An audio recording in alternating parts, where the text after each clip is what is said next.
y'all, Jamie with Country Diggers here.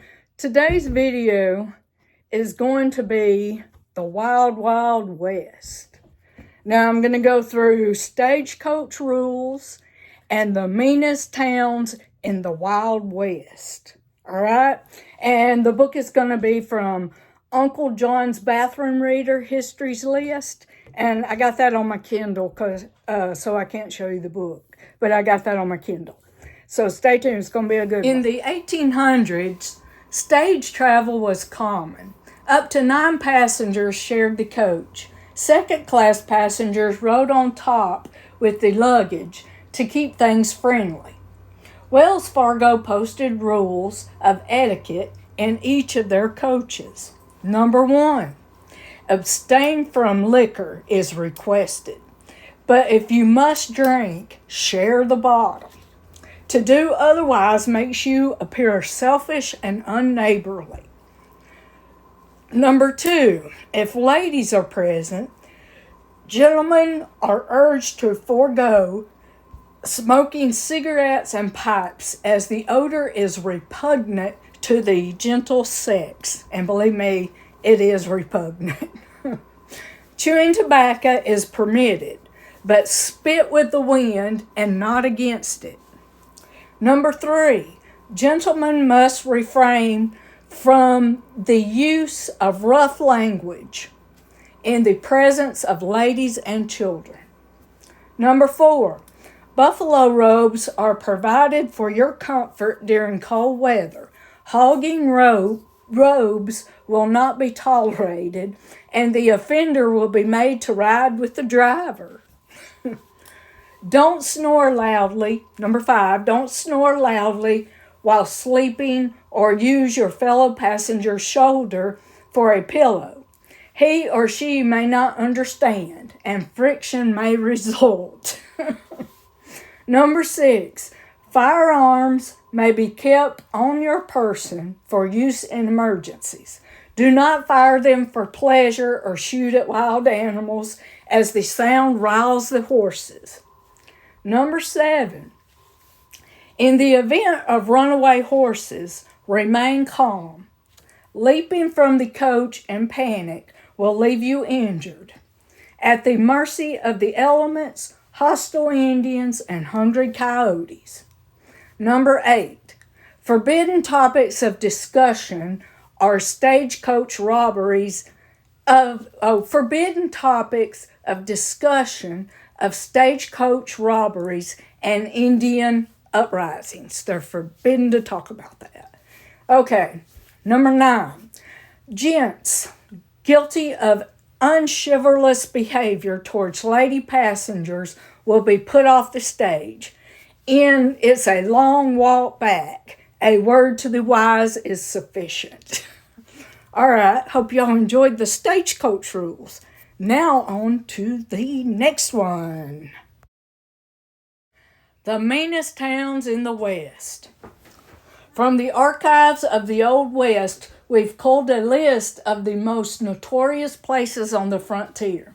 Here's our countdown of the baddest of the bad, meanest of the mean Wild West towns.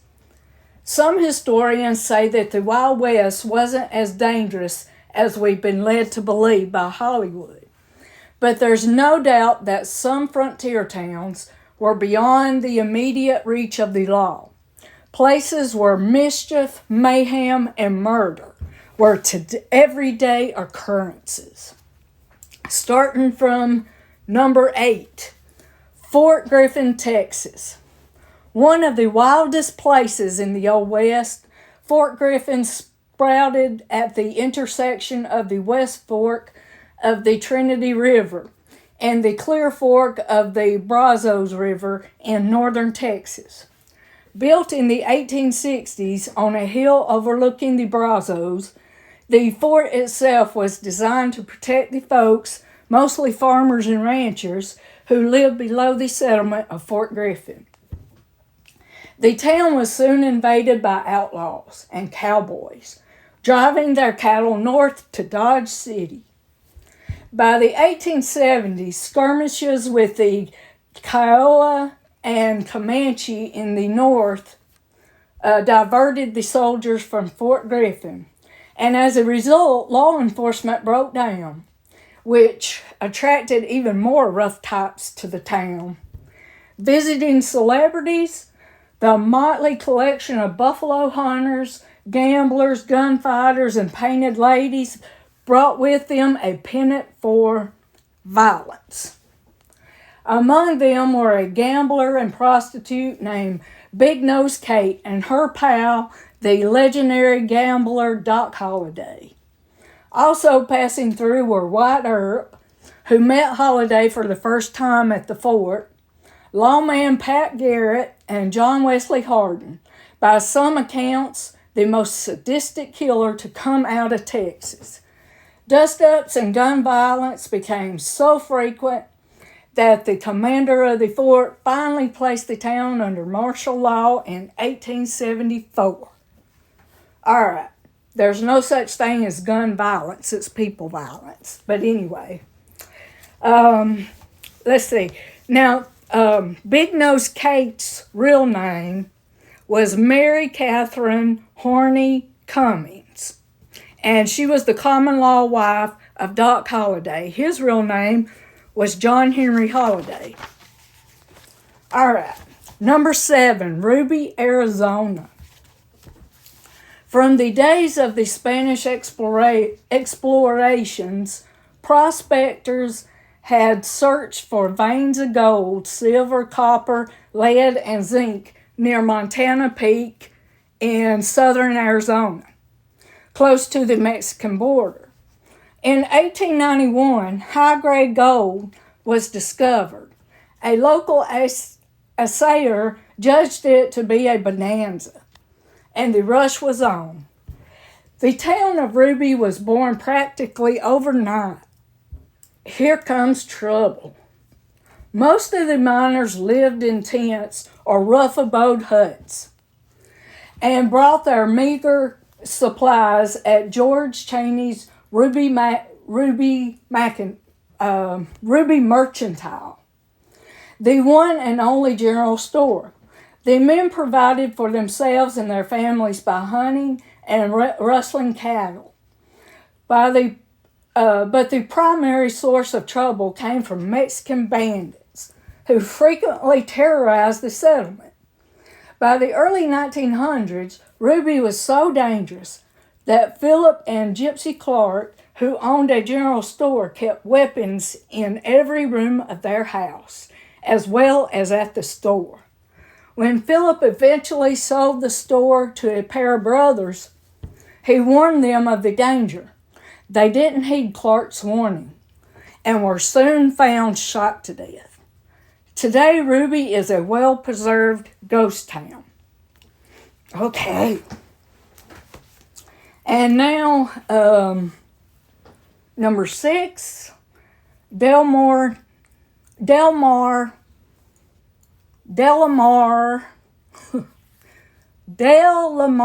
Nevada. Got it, hopefully. Delamar got its reputation as a notorious Wild West town, not from gun violence, but from dangerous conditions in the mines. The 1889 discovery of gold in nearby Monkey Wrench Gulch unleashed a stampede of miners, intent on digging for the particular form of gold.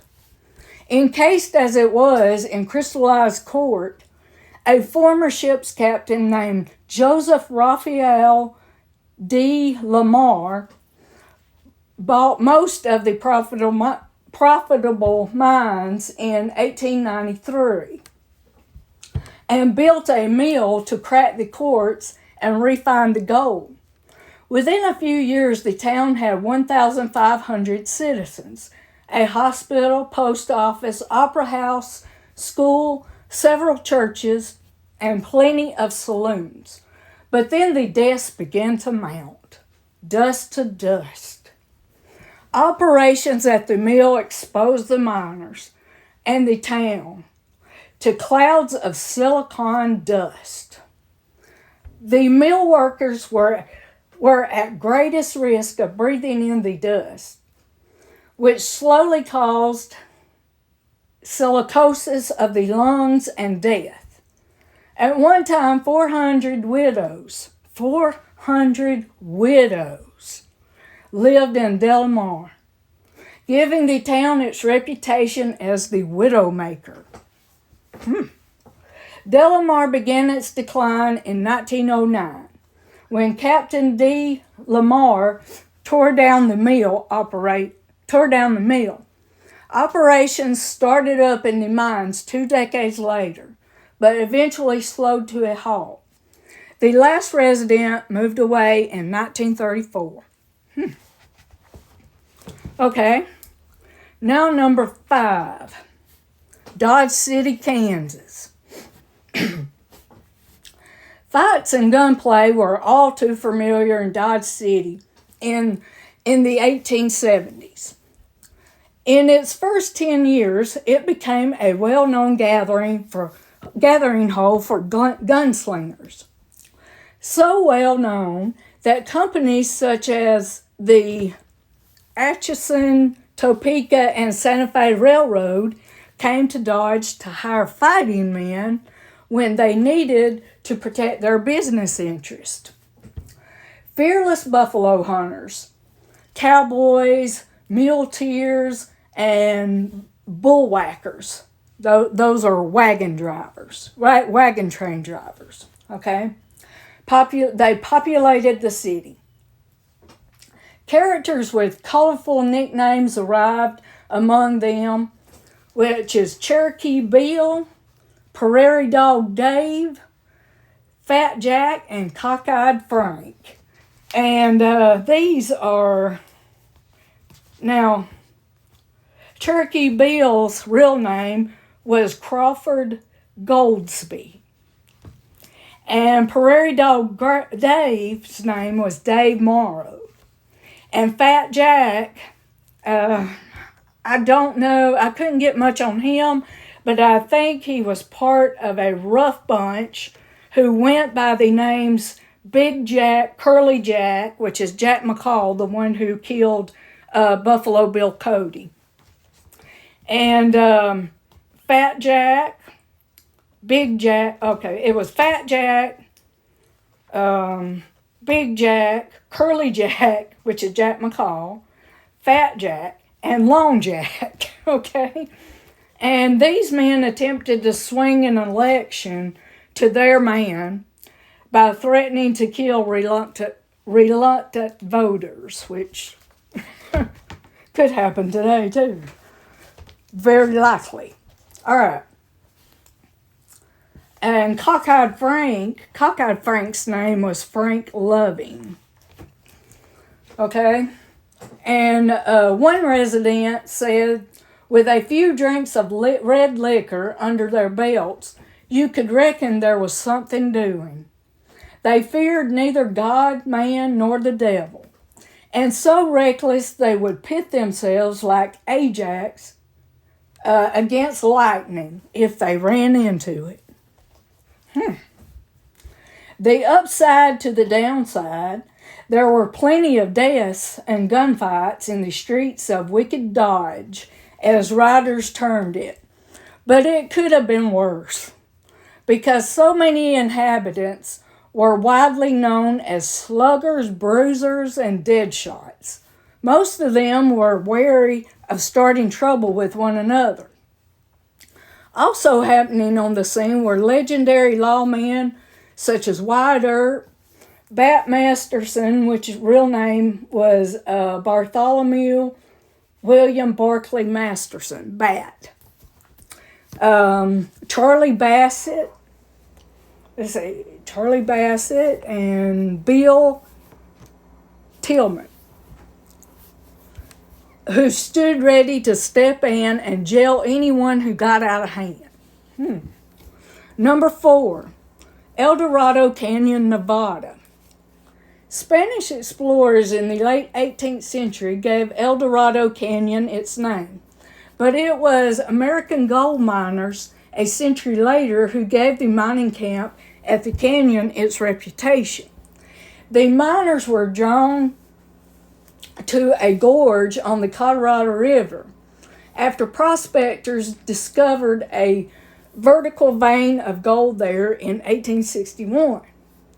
They established the Tecadatic Cup mine. I don't know if that's right or not, but which eventually fell into the hands of California Senator George Hearst. He was the father of publisher William Randolph Hearst. Eventually, dozens of mines in Eldorado Canyon became a magnet for prospectors, interpreters, Civil War deserters, and sporting women. Their only connection to the outside world was a steamboat that carried the gold, silver, copper, and lead down the Colorado to distant Yuma, Arizona. The original Fight Club. Political clashes among supporters of the North and South in the Civil War, and greed, vigilante justice, and disputes over claims made for frequent brawls, stabbings, and gunfights. Killing became so common they were nearly a daily event. And the canyon was so remote, 30 miles from the closest civilized town, that lawmen simply refused to enter it. A military post was eventually established near the settlement in 1867 to protect the steamboats and bring a sense of civility to the neighborhood. Number 3, Deadwood, South Dakota. Like many other famous Wild West towns, Deadwood owes its reputation for violence to the discovery of gold. Greed. In 1874, U.S. Army General George A. Custer led an expedition into the Black Hills to confirm the existence of gold. The U.S. government tried to keep the gold a secret in honor of the 1868 Treaty of Fort Laramie, which recognized the Black Hills as belonging to the Lakota Sioux. But in 1875, when a miner found gold in a narrow canyon lined with dead trees, news of the find in Deadwood Gulch spread like wildfire. Within a year, miners stormed into the area and established the rough-and-tumble mining camp of Deadwood. Deadwood comes to life. The Black Hills Gold Rush was in full bloom by 1876. Deadwood swarmed with men determined to get rich by any means. Dozens of saloons, gambling parlors, dance halls, and brothels competed for their attention and dollars. Legendary characters Wild Bill Hickok and Calamity Jane were town fixtures. Now, Calamity Jane's real name was Martha Jane Canary, and Wild Bill Hickok's name was James Butler Hickok. Okay, but danger lurked everywhere.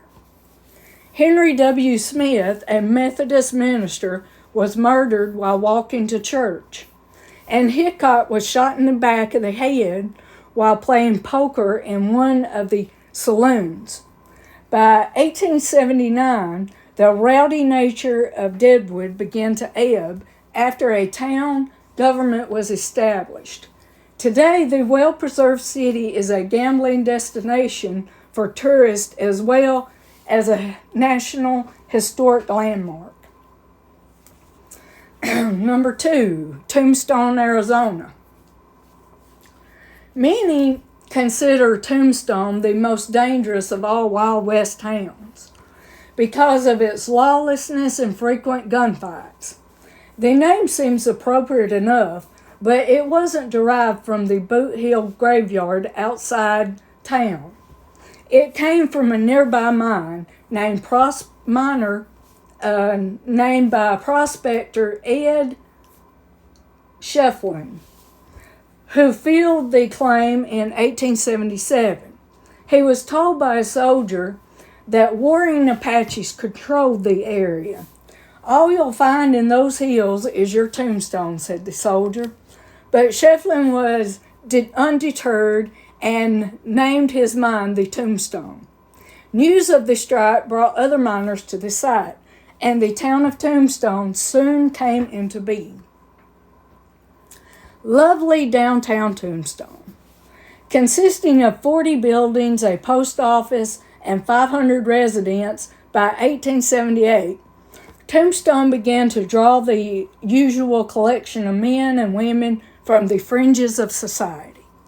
Within a few years, the town boasted more gambling parlors and saloons than anywhere in the Southwest, as well as the largest red light district.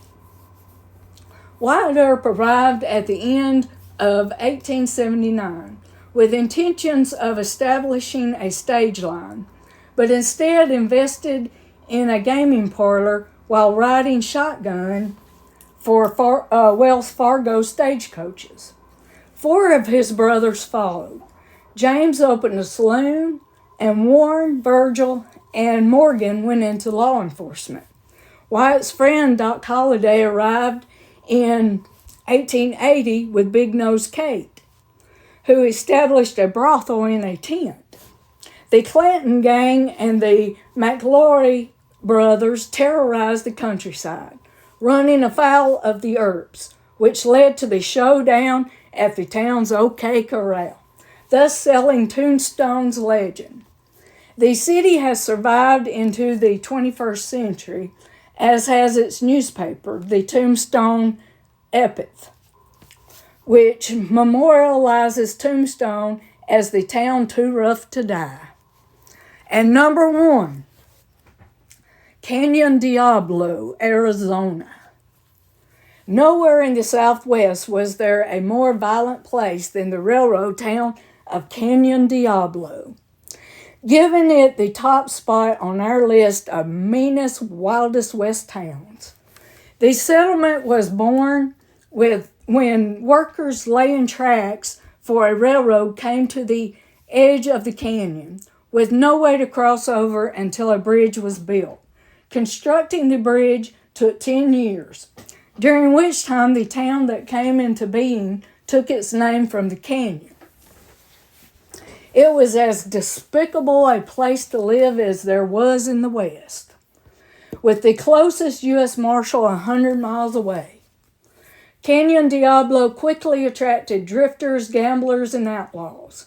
14 saloons, 10 gambling parlors, 4 brothels, 2 dance halls, a couple of cafes, a grocery and dry goods store did business 24 hours a day. The buildings faced each other across the aptly named Hell Street, the town's single rocky road just off the railroad right-of-way. They shot the sheriff. Fights and gun duels were frequent among the town's 2,000 residents, filling dozens of graves at the town's cemetery. Bandits regularly held up the stage that ran between Flagstaff and Canyon Diablo. When mounting violence persuaded the townspeople to hire a police officer, the first one put on his badge at 3 o'clock in the afternoon and was dead by 8 o'clock that evening. 5 more who tried it lasted a month or so before being slain. But what the law couldn't do, completion of the bridge accomplished. The town died, and according to Western lore, completely disappeared by 1899, when its last resident, a trading post owner named Herman Wolfe, died peacefully. Well, okay, some historians say that the things that happened in Canyon Diablo were just made up or embellished. I say history is, you got a mixture of history. History is true. History is embellished. It's myth. It's It's lies, some of it, but it's all a mixture. And that's what I say. Anyway, hope y'all enjoyed. See you back soon. Bye.